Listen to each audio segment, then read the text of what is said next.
81 foot উঁচু মন্দির হচ্ছে পলাশবাড়ির গাইবান্ধার দিকে। তো সালাউদ্দিন সাহেব বলছে যে স্লিপ অফ টাং। তা আমি বলছি যে না, সালাউদ্দিন সাহেব সবগুলো কথাই স্লিপ অফ টাং না, আপনি একটু মনোযোগ দিয়ে এগুলো শুনবেন। এবং এগুলোর জন্য কিন্তু আইনও আছে।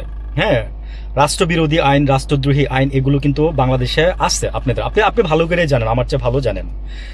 তো আমি যেটা বলতে চাচ্ছি সেটা হচ্ছে যে বাংলাদেশের সংবিধানের আর্টিকেলের 7A অনুযায়ী, হ্যাঁ, এগুলো সরাসরি রাষ্ট্রদ্রোহিতার সামিল সালাউদ্দিন সাহেব।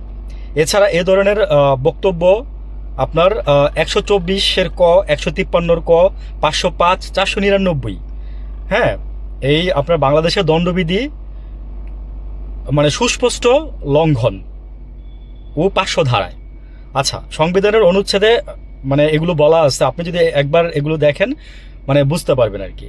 তো সবকিছুই কি স্লিপ অফ টাং? না, সবকিছু স্লিপ অফ টাং না, সবকিছু স্লিপ অফ টাং না সালাউদ্দিন সাহেব।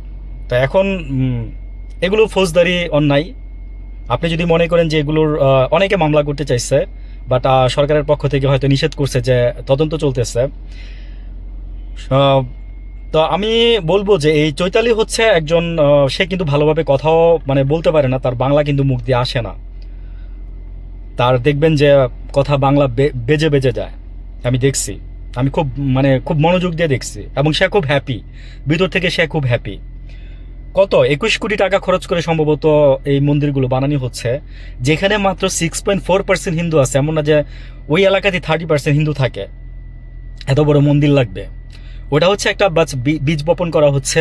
ওই বীজ একদিন মানে বড় একটা গাছ হবে, তারপরে ওই জায়গাটা তো একটু বললাম না যে জিও পলিটিক্সের জন্য চীন এবং ওই যে চিকেন নেকের জন্য একটা গুরুত্বপূর্ণ একটা জায়গা, এবং ওই জায়গাটা থেকে চাইলে চীন সরাসরি ভারতকে আক্রমণ করতে পারবে। এই জন্যই ওদের মাথা ব্যথা। আসলে চীনের মাথা ব্যথাটা আমাদেরকে নিয়েও না, হ্যাঁ, ভারতের মাথা ব্যথাটা আমাদেরকে নিয়েও না, চীনকে নিয়ে।